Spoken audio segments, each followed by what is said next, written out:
Am I the a-hole for kicking my ex out of my house right before Christmas and suing her? My ex and I divorced about 15 years ago, and we have shared custody of our daughter. In the divorce, she wanted the house, but I fought hard against it because it's been my family home for 3 generations before I inherited it. In the end, we came to a compromise that was signed off by the judge. Basically, she gets to live in the house rent-free until our daughter turns 18, then I get it back. I had to pay the utilities, maintenance, and property taxes the entire time. In addition, she can't make any modification or upgrades to the house without my written permission. She is solely responsible for the cost, and work has to be performed by an insured and legally licensed professional. I've been sending her move-out notices for months in anticipation of my daughter's 18th birthday, and recently that came to pass. The day after, I showed up to the house with a contractor because I wanted some work done before I moved back in.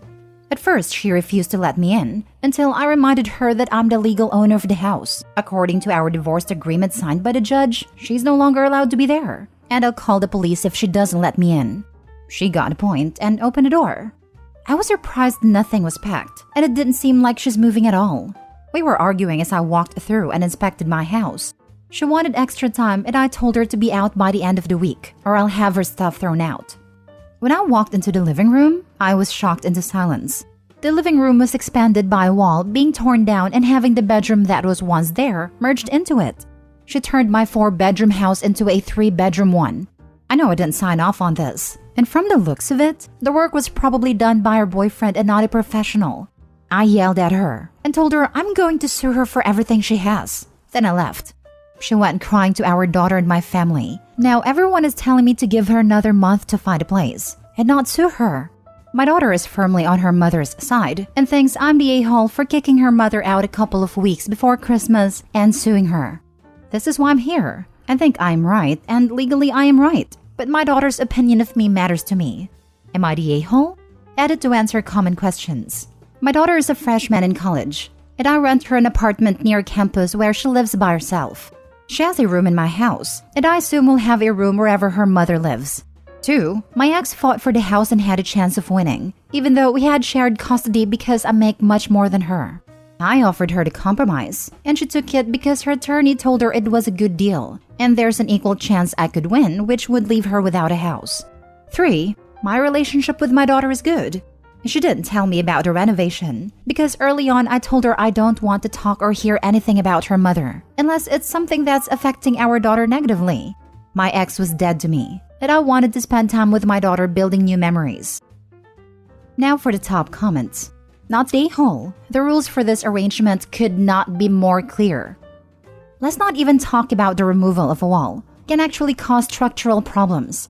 I would get a structural engineering inspection on the entire property to make sure the lawsuit includes everything. And goddamn was the judge unfair. Why the heck is she allowed to live there in the house rent-free for 15 years? Why? Just because she gave birth to a kid she gets a home for free? Not the a-hole. Christmas is a day. She intentionally messed up the value of your house without your consent, against the judge's orders. Sue her. Not the a-hole. She has known for 15 years that when your daughter turned 18, she was to move. Her lack of planning is on her. It's absolutely ridiculous that she didn't have a plan to be out by the daughter's birthday. Exactly this. She didn't bother planning ahead because she thought Opie wouldn't go through with it because of their daughter. And now she's using the daughter to manipulate him and keep on living on his expense. Not the a-hole, Opie. You should talk to your daughter and explain your side of things, especially if your ex has been filling her head with lies or has been putting her against you. Because why would she hide or not mention the renovations otherwise? Maybe wait until after the holidays, but definitely sue her and kick her out. Next story. Would I be the a-hole if I, 27 female, didn't give my friend, 31 female, who's going through a divorce, the keys to my house while I'm on holiday? My friend Anna and I are co-workers and almost neighbors. She lives only 10 minutes away from me. For context, I moved where I am now living alone after I ran away from my horrible ex. It took me months to find an apartment, and I left when he wasn't home. Anna decided to divorce her husband. He's a nice guy, that's what she's saying, but she says they are too different. She started sleeping around and he doesn't know, before handing him the divorce papers. But as far as she is saying, they stopped talking weeks ago. They're still living together until March, but she obviously wants to move away ASAP. I asked her if he is acting okay towards her, if he's not hurting or harming her, and she said yes, but he is very hurt. Since I'm in my home country over the holidays and probably even longer, working remotely there, she hinted at my giving her a key to my flat so she can get away from him. She said she would pay anything to do that. To be fair, I don't want someone with a dog to live in my flat while I'm away and bring over guys to my bed. Anna's clean, reliable, and I would absolutely host her if her ex-husband became dangerous or while I'm not away, though I have one room. On the other hand, I wish I had someone to offer me their flat when I was desperately searching for one to get away from my ex, but I was new in the country and didn't know anyone. Would I be the a-hole? Not the a-hole. Your friend does not appear to need a safe space to get away from him. She just wants a place to bring her hookups to. The last thing you need is a bunch of people knowing where you live and showing up there looking for hookups from another woman. New fear unlocked. Her husband might also become angry with you if/when he finds out about her infidelity, because in his eyes, you'd have been giving her access to your flat so she could hook up with people. It would put you squarely in the middle of their situation. Put simply, Anna has no respect for her husband, the man she married and is supposed to love. Do you think she'll respect you and your space? She is a grown woman. She can find a place to live that doesn't involve her having complete strangers in your home. Outside of the risk to you, what if they steal your things? Trash your flat? Do you really want to roll the dice on that? Not the a-hole. Make sure Anna doesn't have any access to your flat. Not the a-hole. Don't do it. When you get back, getting her out may not be easy and end up ruining your friendship. Tell her that you value your friendship too much to risk it this way. She will have something for herself in March. I wouldn't worry about it, but good point otherwise. Not the a-hole. Helping someone leave a dangerous situation is entirely different than wanting to leave your husband because you're done being married. That's the one and only thing I'm afraid of, that her ex is dangerous and she hides it from us. I didn't cheat on my ex, but when he became violent, I didn't tell anyone until much later. Even today, no one knows all the details. I was afraid he would find out I told everyone because we were still living together.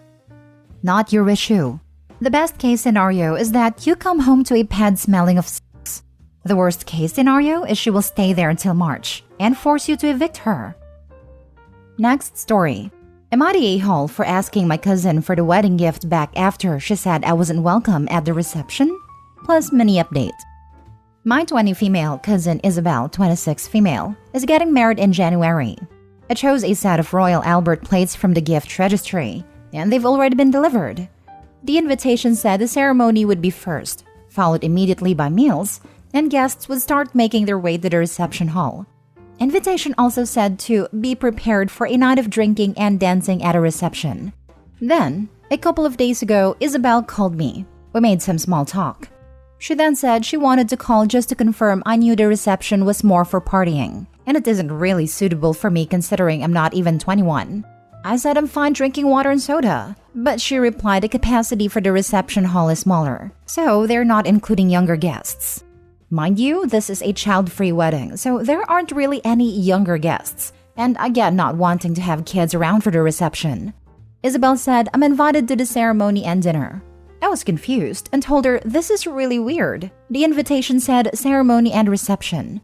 She replied she's sorry for the misunderstanding, but it said there would be drinking and stuff. Eventually, I told her, okay, I respect that, but if she could kindly send the plates back so I can get a refund. Isabel asked why, because I'm going to be there for the most important part, and they've included me in the catering. I said I was expecting to attend the entire wedding, not half, and I bought the gift based on that. I might not attend it all now, so she needs to send the plates back, and I'll decide another suitable gift if any. She said no one takes back gifts, and it's not like I'm uninvited. If I don't want to come now, that's on me, and I've already gotten the gift. I also got a text from my other cousin, Isabel's sister, that I'm making a scene. She's 19, by the way, and attending the reception. I know another cousin the same age as me is attending the reception, and I think Isabel's talked to other relatives about it. My fiancé thinks I'm okay though. So was I the a-hole asking to return the plates? Now for the top comments before reading the updates. Not the a-hole. You were uninvited. Of course you're free to request your gift back. Classy? Probably not, but that's not the bride's theme anyways. The bride uninvited her from the reception? so OP uninvited her as a gift receiver. And her reason was also so meh. What about adults that don't drink? Does she throw people from the reception that aren't at least some intoxicated after 1 hour? Not the a-hole. She is disrespecting you. You are an adult, not a child. And her sister, who is younger than you, is going. Yep, it sounds like she didn't plan her wedding well, and probably planned for more no RSVPs than yeses and is now trying to backtrack because she didn't get a big enough venue. It's one of the first big decisions you have to make. Same as making sure there's an indoor option if you plan to have your wedding outside. Example, we planned on inviting around 100 people to our wedding and asked venue about capacity, parking space, seating, etc. They said they've had up to 300 cars. Obviously, we're expecting nowhere near that many people, but it made sure we didn't have any potential issues, like what I suspect is happening with your cousin. Not the a-hole. Don't invite people if you don't want them to attend, and her excuse is BS. You're 20, not 13 or 15. Plenty of 20 years old hang out around 21 to 23-year-olds because it's the same age group and she's your cousin. So I'm sure you've seen each other at family events if you live close to each other. Not the a-hole. If she didn't want younger-aged people during reception, then she should have informed you before. But she didn't. You gave the gift on the basis that you're attending the whole wedding. Since she can suddenly uninvite you from reception, then you can also ask for your gift back. To be honest, I feel like she wanted the gift before rejecting you. Sorry, because I always think of the worst reasons for things happening. But whatever it is, you are absolutely right in wanting your gift back. But your relationship with her might be damaged, so be ready for that. I don't even think she thinks much of the relationship between you and her, since she is uninviting you from the reception but not giving a proper reason other than your age, and also acting salty about returning the gift. Edit. I have a small update. I just got off the phone with my mom, because I wanted to ask her if they'd picked a gift for Isabel yet. Otherwise, they can potentially take mine and the whole situation. She said Isabel called her too, and said they're welcome to the ceremony, but the reception is more for friends and partying. My parents are definitely above 21, and they also had ceremony and reception on their invitation. Parents were planning to gift money, so they haven't given it yet.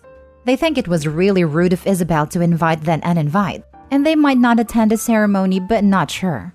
And I am officially confused. Why not just have a ceremony in our invitations in the first place? Last story. Am I the a-hole for causing my ex-girlfriend's father to lose his job? A while back, I, 40s male, dated a woman, 30s female, whose father, 60s male, was a nice enough person, but a bit overprotective of his adult daughter.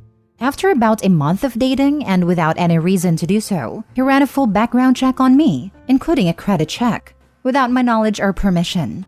It came back clean, and my girlfriend told me about it immediately after the fact. I noticed a 5-point hit to my credit rating, but that wasn't a big deal. I was more peeved that someone ran a criminal and financial check on me without my knowledge or consent, but I decided to let it go to keep the peace. We broke up 3 months later and had little contact after the breakup. Approximately 2 months after we broke up, my now ex-girlfriend reached out to me. It turns out her father ran the background and credit checks through his work. He hired employees, so he had access to his company's system to run the checks. He digitally clicked that I had granted consent to the checks, but of course I had not done so and he had no backup. His company's internal audit department was giving him a hard time to provide the backup. She asked me to complete and retroactively date, sign and email a form consent to the checks to her. I was still a little peeved about the checks, so I declined to do so. She went nuts, and her father even called trying to explain his position. He was much nicer about it than her, but I still declined.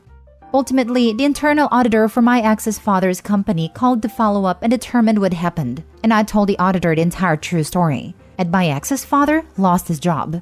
He was close to retirement, but I know I set him and his wife back a bit. She occasionally lashed out via text for a month after calling me an a-hole. It was a relatively minor inconvenience to my life, and it did cost him a lot. So I ask you, Reddit, am I the a-hole? Not the a-hole. He misused his position and got himself fired. Yeah, this is a huge breach of ethics and a massive liability issue for his company. I hope he may have been nice enough to just tell the internal auditors the truth, but he would have been well within his rights to pursue legal action over this. He deserved to be fired for violating people's privacy just because he felt like it. The vast majority of people don't have access to these types of systems, and they still have romantic relationships without needing to background check people. Overprotective is one thing, but this is another matter entirely.